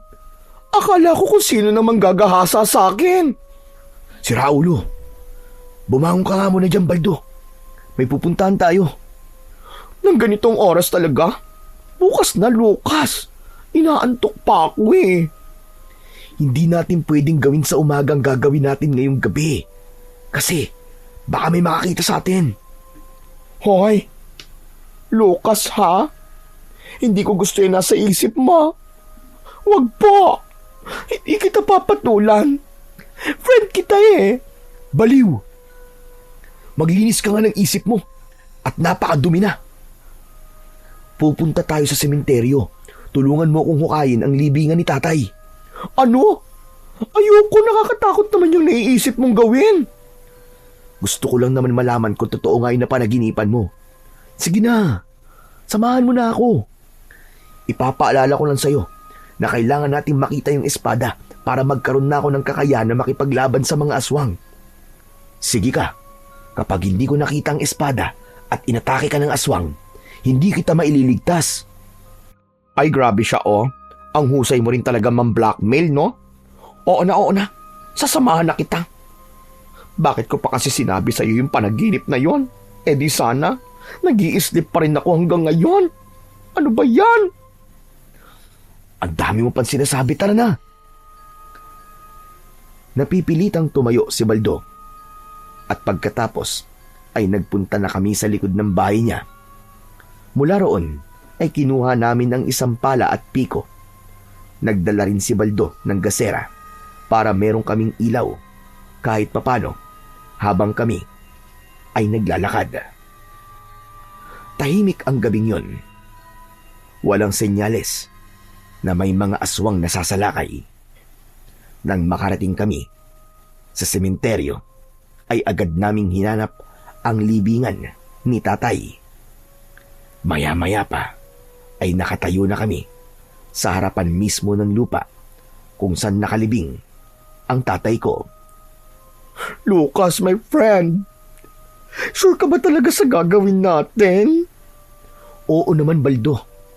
Hindi kasi ako matatahimik hanggat hindi ko nalalaman kung totoo ba yung panaginip mo o hindi. Sa kamalay natin, di ba? Nandyan talaga yung espadang matagal ko nang hinahanap. Eh kasi naman, kinikilabutan talaga kasi ako sa lugar na to. Parang feeling ko biglang babangon ng mga patay, tapos aatakihin nila tayo at dadalhin sa hukay nila. Ay, ayoko mangyari yun. Ewan ko sa'yo. Anong palagay mo sa mga nakalibing dito? Mga zombie? Walang ganun. Sa natatakot talaga ako My friend, aalis na lang ako ha. Bahala ka na rito. Balitaan mo na lang ako sa bahay. Teka. Hindi ka aalis. Magkasama nating gagawin to. Tulungan mo ako. Ano ba yan? May choice pa ba ako? Pwede bang bilisan na lang natin? Tumingin ako sa lupa na kailangan naming hukayin. May lungkot na biglang bumalot sa puso ko dahil muling sumiksik sa utak ko ang katotohanang patay na ang tatay ko.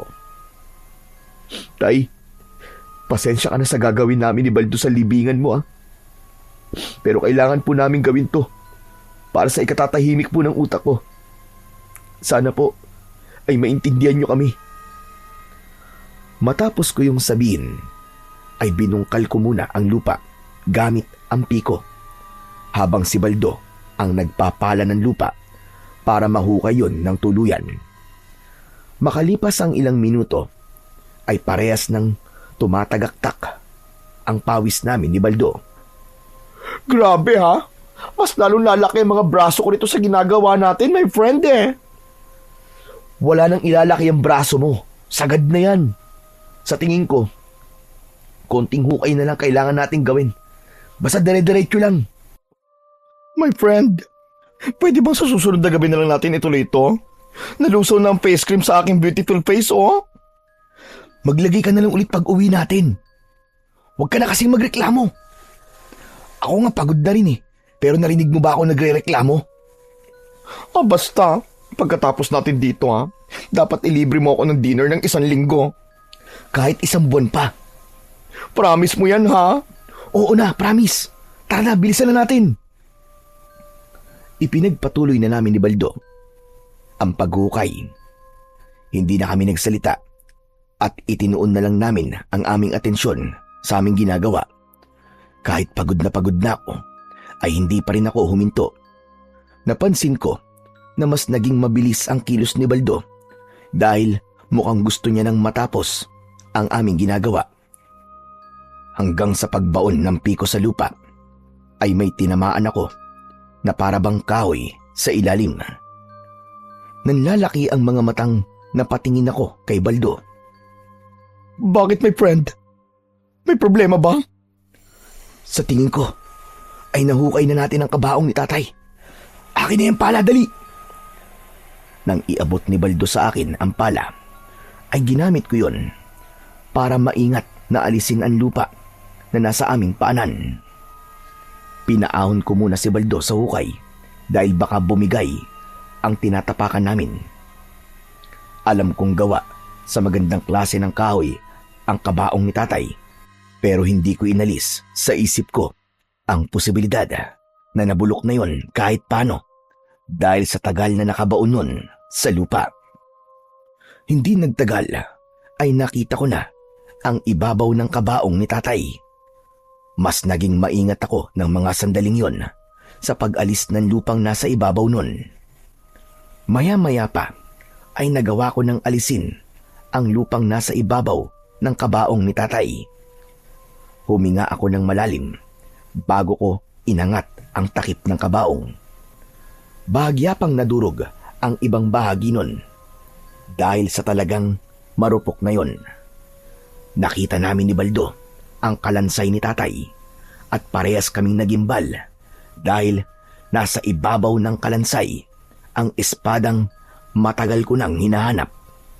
Nagkatinginan kami ni Baldo. Baldo, totoo nga ang panaginip mo. Nandito ang espada ni tatay. Sabi ko na sa'yo, my friend eh. Ang galing-galing ko talaga. Dapat mag-thank you ka sa akin, ha? Kasi kung di dahil sa akin, ay hindi mo yan mahahanap. Hindi na muna ako nagsalita. Ibinalik ko ang tingin ko sa espada na para bang napakatagal nung naghihintay sa akin. Ganun pa rin ang itsura nun. Makintab pa rin at kahit isang patak ng kalawang ay wala akong nakita. Ang hawakan nun ay gawa sa magandang uri ng kahoy, habang ang talim naman ay mahaba at kayang humiwa ng kahit na anong matigas na bagay. Tay, simula sa gabing ito, ay ako na magiging tagapangalaga ng espada at agimat mo. Nangangako po ako sa ibabaw ng inyong bangkay na gagamitin ko ang mga ito kung paano nyo ginamit ang mga ito nung nabubuhay pa kayo. Marahan kong hinawakan ng espada. Naramdaman ko ang bigat nun. Nandahan-dahan ko yung inangat. Ngunit sa hindi maipaliwanag na dahilan ay biglang naging magaan yun makalipas lamang ang ilang segundo. Naramdaman ko rin ang bahagyang pag-init ng agimat na nakasabit sa aking leeg. Inisip ko na yun ay isang senyales na tinanggap ako ng agimat at espada bilang bago nilang tagapangalaga. Maya-maya pa, umahon na ako sa hukay at pinagmasdan ko ng maayos ang espada. Wow! Grabe, my friend! Kahit ang tagal niya nang nasa ilalim ng lupa, ay hindi man na siya nagkaroon ng kalawang ni isa. Ang galing!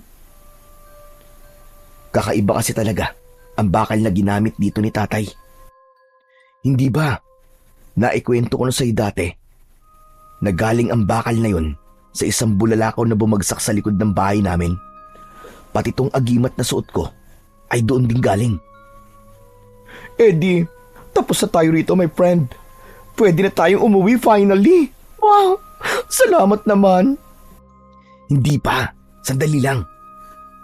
Tabunan muna natin ulit ang libingan ni tatay. Ay, oo nga pala, no?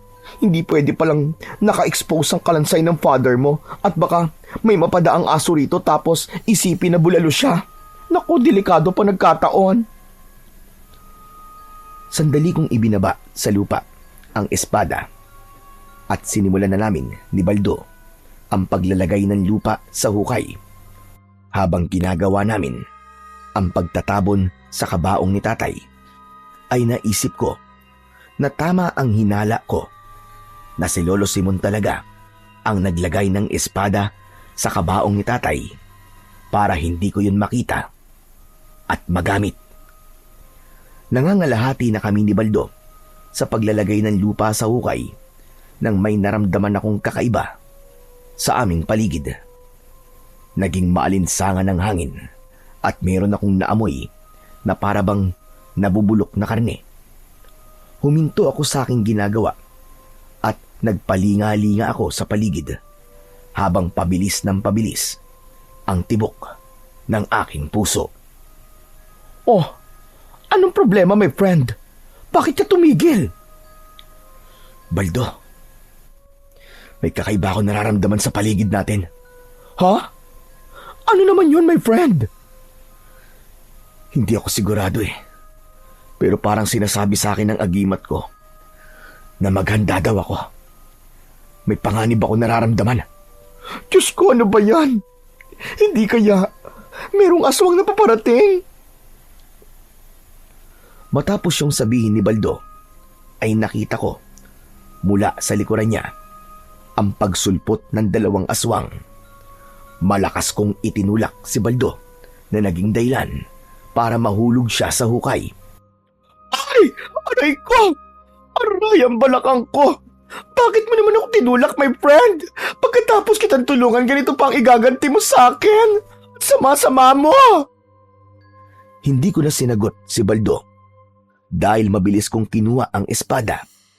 Nang dumampi yun sa aking mga kamay, ay naramdaman ko ang taglay nun lakas. May gumapang na tila maliliit na bultay ng kuryente sa aking kamay na nagmula sa espada at kumalat yon sa aking buong katawan hanggang sa kahuli-huliyang himaymay ng aking laman.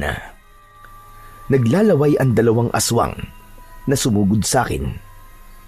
Agad kong napatay ang isa nang itarak ko ang makapangyarihang espada sa kanyang dibdib, direkta sa kanyang puso. Ang isa naman ay nagawang makatalon nang akmang sasaksakin ko yon, pero hinabol ko siya at nang maabutan ko siya ay walang pagdadalawang isip na sinaksak ko ang likod niya.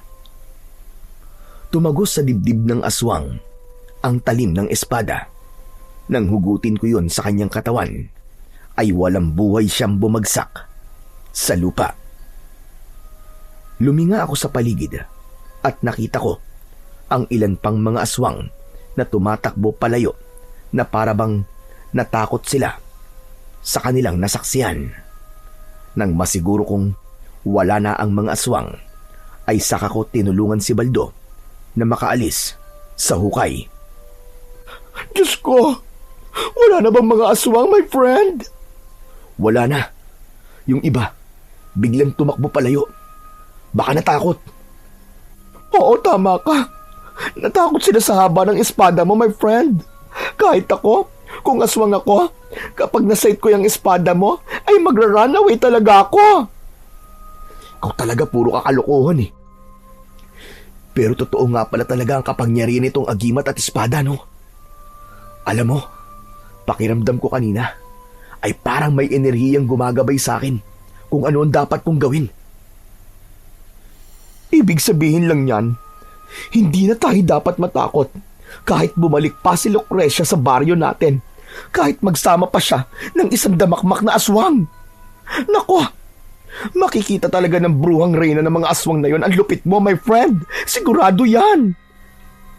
Sana nga magawa ko siyang talunin, Baldo. Pero iniisip ko pa rin si Lolo Simon. Paniguradong magagalit siya kapag nalaman niya na nasa akin na tong espada. Ano ka pa, my friend? Napakadali lang ng solusyon sa problema mo eh. Eh di wag mo munang sabihin sa lolo mo na nasa iyo na ang mighty sword na yan. Saka na lang niya malalaman kapag nakikipaglaban ka na kay Lucrecia, di ba? Ang gawin mo, mag-focus ka sa pagsasanay mo kung paano mo yung gagamitin ng tama, o di ba? Para talagang patay na ang lahat ng aswang sa iyo. Sa bagay, tama ka. Baka kapag nalaman ni Lolo na nasa akin na to bago pa ang laban namin ni Lucrecia, baka kunin niya to sa akin. At baka sa pagkakataong yun, ay hindi ko na makita ulit ito. Correct ka dyan. Pero alam mo, my friend, kung ano ang tamang gawin natin ngayon, ang tapusin na ang pagtatabo ng lupa sa libingan ng tatay mo para makauwi na tayong dalawa, no? Diyos ko, aray ko, kailangan kong ipahinga tong balakan ko kasi masakit pa rin. Ikaw talaga, ang lakas ng pagkakatulak mo sa akin kanina. Balak mo pa yatang ilibing na rin ako. Di naman. Pasensya ka na. Kailangan kasi kitang itulak kanina. Kasi kung hindi, lalapain ka nung dalawang aswang. Di tegi bells ka. Uy, may pa-tegi bells ka nung nalalaman, ha? Pero, mas okay na nga to, no? Mas okay na namamagambala kang kesa naman gawin akong midnight snack ng mga aswang. Pero Baldo, maraming salamat Salamat sa pagsama sa akin dito at sa pagtulong sa pag-uukay sa libingan ng tatay ko. Saka kung di dahil sa'yo, hindi natin malalaman kung nasa ng espadang to. Sus, small thing. Ang importante, nahanap mo na yung espada na yan. Ngumiti ako kay Baldo. Hindi nagtagal ay tinapos na namin ang paglalagay ng lupa sa hukay. Nang matapos na kami, ay muli akong nagpasalamat kay tatay dahil naniniwala ko na siya talaga ang nagpakita sa panaginip ni Baldo para malaman ko kung nasaan ang kanyang makapangyarihang espada. Habang naglalakad kami palabas ng sementeryo, ay bitbit ko na ang espada na magiging sandata ko simula sa gabing yon sa tuwing makikipaglaban ako sa mga aswang. Nang mga sumunod na araw, ay nagsimula na akong magsanay sa pakikipaglaban gamit ang espada. Pagkatapos ko magtrabaho, ay dumidiretso na ako sa likod ng bahay ni Baldo at doon ako nagsasanay para walang ibang tao na nakakakita sa akin. Hindi kasi pwedeng may makakita sa akin na nasa akin na ang espada ni tatay dahil paniguradong makakarating yun kay Lolo Simon. Para sa akin, mas maganda kung kami na lang muna ni Baldo ang nakakaalam na nakuha ko na ang makapangyarihang espada ng aking ama. Ngunit isang hapon, habang abala ko sa pagsasanay sa likod ng bahay ni Baldo, ay natigilan ako nang nakita ko si Lolo Simon na nakatayo, ilang dipa ang layo sa akin. Bakas ang gulat sa kanyang muka na parabang hindi siya makapaniwala sa kanyang nakikita. Huli na para itago ko pa ang espada ni tatay dahil nakita niya na yon. Lolo, kayo pala. Ano pong ginagawa niyo rito? Walang imik na naglakad palapit sa akin si Lolo Simon. Mataman niyang tinignan ang espada. Alam ko na sinisiguro niya kung yun nga ba talaga ang espada ni tatay. Hindi maaari ito. Paano mong nakuha yan? Lolo, hindi na po importante kung paano ko po nakuha. Ang mahalaga po, nasa akin na po ito at may panlaban na po tayo sa mga aswang. Huwag mong sabihin. na hinukay mo ang libingan ng tatay mo para makuha mo lang yan. Sabihin mo sa akin ang totoo. Ganun nga po, Lolo Simon. Sa sinabi niyong yan, ay nakumpirma ko po na kayo nga po naglagay nito sa kabaong ni tatay. Kaya po pala nung burol niya, ay ayaw niyo pong ipabukas ang kabaong ni tatay. Kasi nandun po ang espada at natatakot kayo na makita ko yun.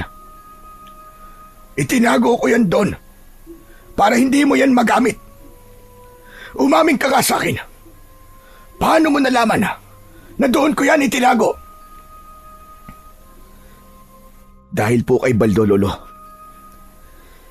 Ewan ko po kung maniniwala kayo. Pero nagpakita po si tatay sa panaginip po ni Baldo. At sinabi sa kanya ni tatay kung nasaan po mismo ang espada. Pambihira! Ang baklang yun talaga! Kahit kailan ay wala na siyang nagawang tama! Akin na yan! Akin na yan! Ibigay mo sa akin ang espada na yan! Hindi ako pumapayag na makikipaglaban ka sa mga aswang! Alam mo bang nagpunta ko rito para pauwiin ka na sa bahay? Tapos ganito pa ang maaabutan ko! Pasensya na po kayo, Lo. Pero buo na po ang loob ko. Itutuloy ko po ang laban na sinimulan ni tatay sa mga aswang, lalo na kay Lucrecia. Higit pong kailangan natin sa ngayon ng espadang ito, Lo. Lalo na po at sumasalakay na naman ang mga aswang sa baryo natin. Hindi ka kagaya ng tatay mo. Sinanay siya ng isang kilalang manunugis noon. Kaya malawak ang kanyang kaalaman pagdating sa pakikipaglaban sa mga kampo ng kadiliman, lalong-lalo na sa mga aswang. Eh ikaw, ano bang alam mo sa pakikipaglaban sa mga halimaw na yon? Wala! Wala kang alam! Mamamatay ka lang! Eh di lumabas din po ang totoo sa inyo. Wala po talaga kayong tiwala sa akin at sa kakayahan ko. Kung nandito lang po sana si tatay, sigurado po ako na matutuwa siya sa ginagawa ko. Ang pagliligtas ng buhay sa kanyang nasasakupan.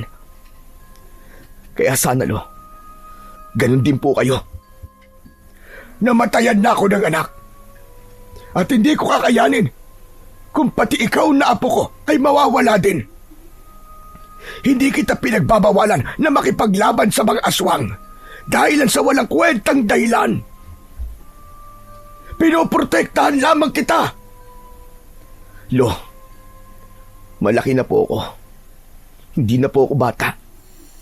Kaya ko na po ang sarili ko. Alam ko po ang tama at mali. Maraming salamat po kasi gusto niyo po akong protektahan. Pero sana naman, Lo, maintindihan niyo rin na gusto kong protektahan ng baryo natin laban sa mga aswang. Sa huling pagkakataon, apo, inuutusan kitang ibigay sa akin ng espada ng tatay mo. Pasensya na po talaga, Lo. Pero hindi ko po ito ibibigay sa inyo. Lalo na't alam ko na ito lamang po ang tanging sandata na makakatalo sa mga aswang. Lalong-lalo na sa reyna nilang si Lucrecia. Tumiim ang bagang ni Lolo Simon. Napansin ko na nangilid ang luwa sa kanyang mga mata. Hindi ko alam kung dahil ba yun sa takot niya sa pwedeng mangyari sa akin o dahil sa galit na nararamdaman niya sa akin. Hanggang sa biglang tumalikod na si Lolo Simon at mabigat ang mga akbang na naglakad siya palayo. Nang mawala na siya sa paningin ko, saka naman lumapit sa akin si Baldo na mukhang napanood ang pag-uusap namin ni Lolo Simon. Grabe, my friend! Sobrang proud na proud ako sa iyo! Talagang nanindigan ka sa lolo mo sa gusto mong gawin sa buhay mo! Hindi ko nga akalain na masasabi ko ang lahat ng yung kay Lolo eh. Pero Baldo, nakukonsensya ako. Si Lolo Simon na nag-alaga sa akin simula nung bata pa ako. Tapos sinagot-sagot ko lang siya ng ganun. Alam kong nasaktan siya kasi hindi na ako ang dating batang Lucas na palagi na lang umuoo sa mga sinasabi niya. Paniguradong nabigla si Lolo. Naninibago siya sa akin dahil kaya ko nang sumuway sa mga gusto niya. Ano ka ba, my friend? Parte talaga yan ng life, no? Hindi ka na bata. Kaya maganda na may kakayahan ka ng magdesisyon para sa sarili mo. At kaya mong panindigan kung ano ang dinidikta ng puso mo at kung ano ang tama't mali. I believe na maiintindihan ka rin ng grandpa mo pagdating ng tamang panahon, no? For sure, makikita niya ang dahilan mo kung bakit mo gustong protektahan ng mga tao dito sa baryo natin. Saka, yun naman talaga ang dapat na gawin, ano?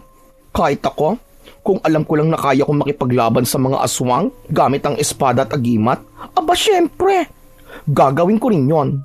Papatayin ko talaga silang lahat. Nabawasan kahit papano ang bigat sa dibdib ko dahil sa sinabing yun ni Baldo.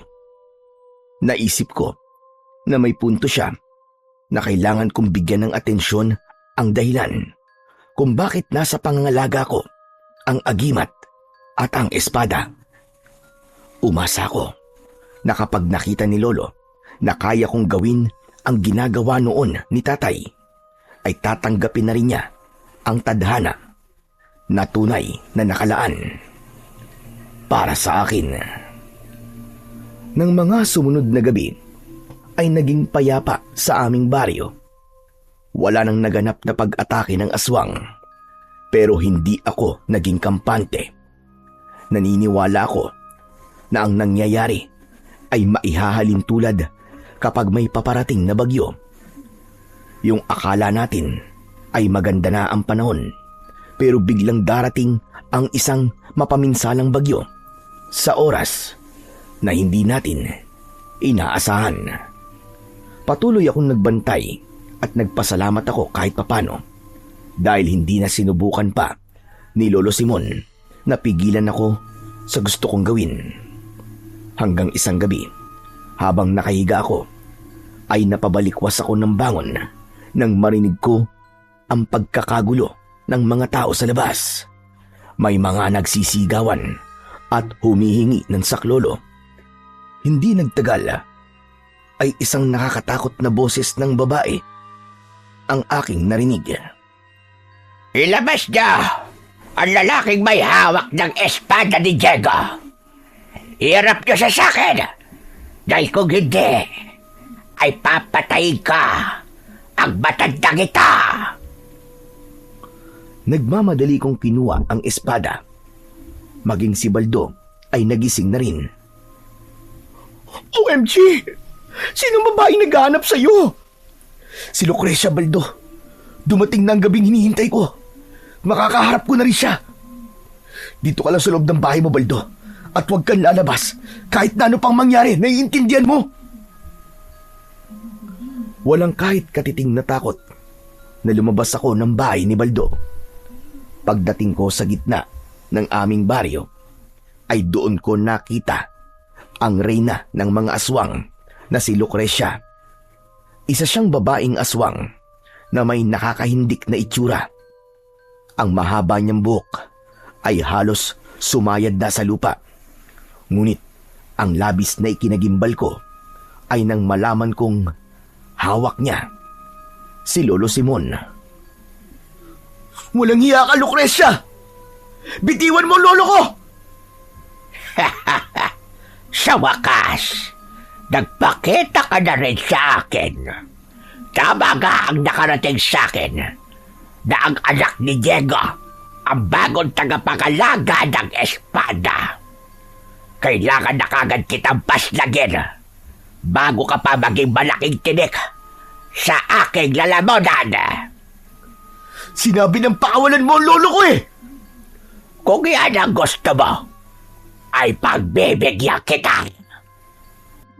Isang nakakalokong ngisi ang pinakawalan ni Lucrecia bago niya itinarak ang matutulis niyang kuko sa tiyan ni Lolo Simon. Doon na binitiwan ni Lucrecia si Lolo. Nanlaki ang mga mata ko nang bumagsak si Lolo sa lupa at hindi na siya gumagalaw. Lolo! Nakita mo na ang nangyari. Lahat ng mga mahal mo sa buhay ay papatayin ko. Hindi mo na dapat pang kinuha ang espadang yan sa kung saan yan nakatago.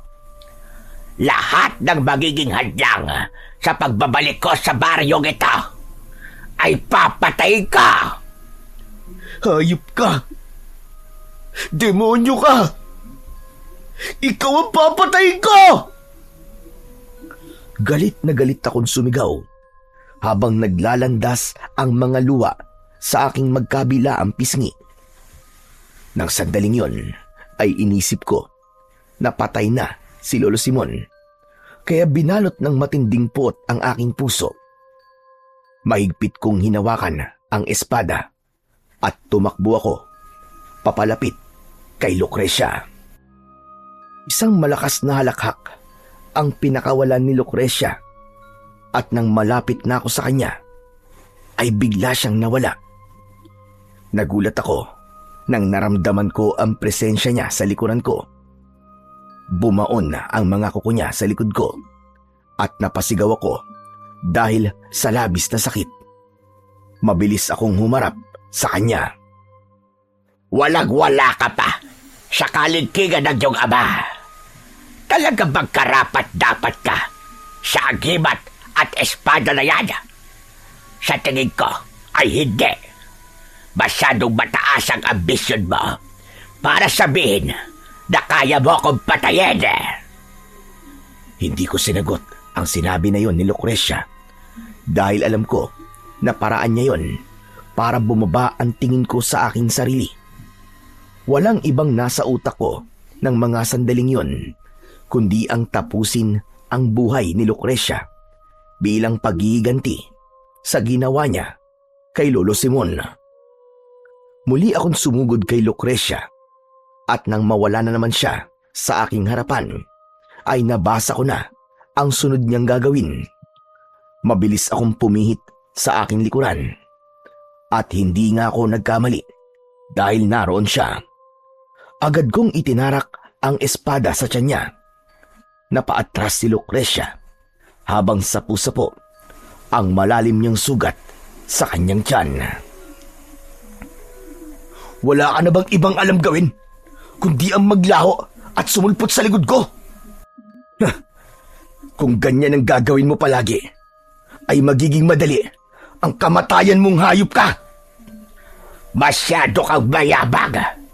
Tignan natin kung sino sa atin ang babagsak ngayong gabi. Galit na sumugod si Lucrecia sa akin. Napansin ko ang pagbagal ng galaw niya at sigurado ko na dahil yon sa sugat na natamo niya mula sa akin. Sinamantala ko ang pagkakataon na yon. Ako naman ang nawala sa harapan ni Lucrecia at tila alam niya na magpupunta ako sa likuran niya pero hindi ko yon ginawa. Nang humarap si Lucrecia sa likuran niya ay nagulat siya dahil wala ako ron. Ang totoo ay bumalik ako sa dati kong kinatatayuan bago ako sumugod kay Lucrecia.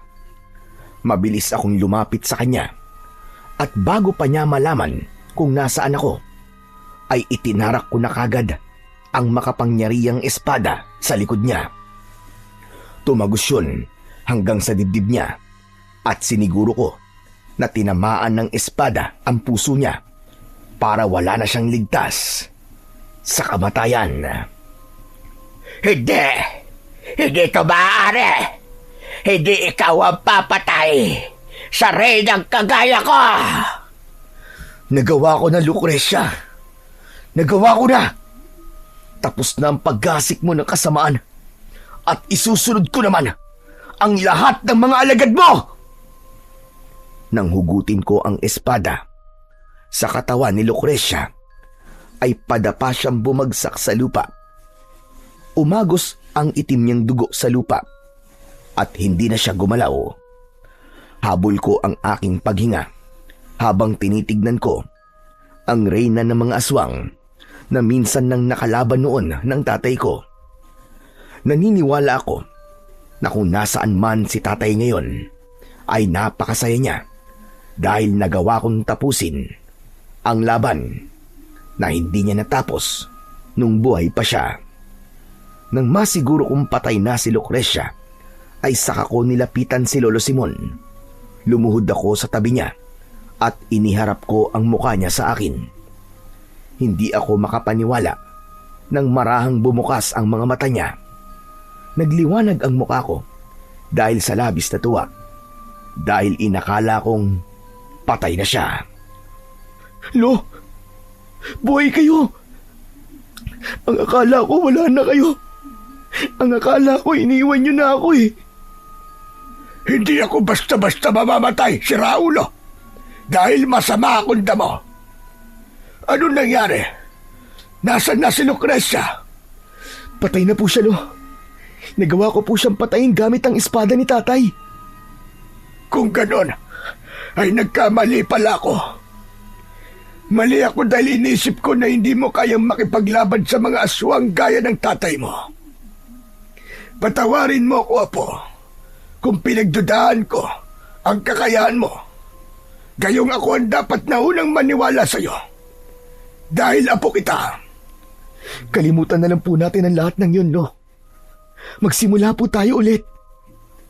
Pero bago natin gawin ang pagsisimula na sinasabi mo, pwede bang dalhin mo muna ako sa ospital bago ko maubusan ng hininga? Baka mamatay na ako rito. Ay, oo nga pala. Pasensya na po, Lo. Luminga ako sa paligid. Nakita ko ang mga taong nakatingin sa amin ni Lolo Simon hanggang sa lumapit sa amin si Baldo. My friend, okay na.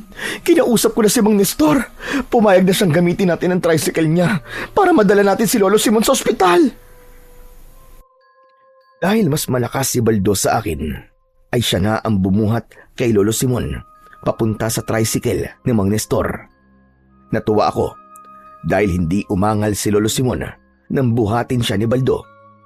Maingat na isinakay ni Baldo si Lolo Simon sa tricycle at tumabi ako sa kanya, habang si Baldo naman ay pumwesto sa likod ni Mang Nestor. Mabilis na umusad ang tricycle. Maigpit kong hinawakan ang kamay ni Lolo Simon. Lo, kumapit lang po kayo ah. Mabubuhay pa po kayo na mas matagal. Ipinagmamalaki kita, Lucas. At sigurado ako na ganun din ang tatay mo.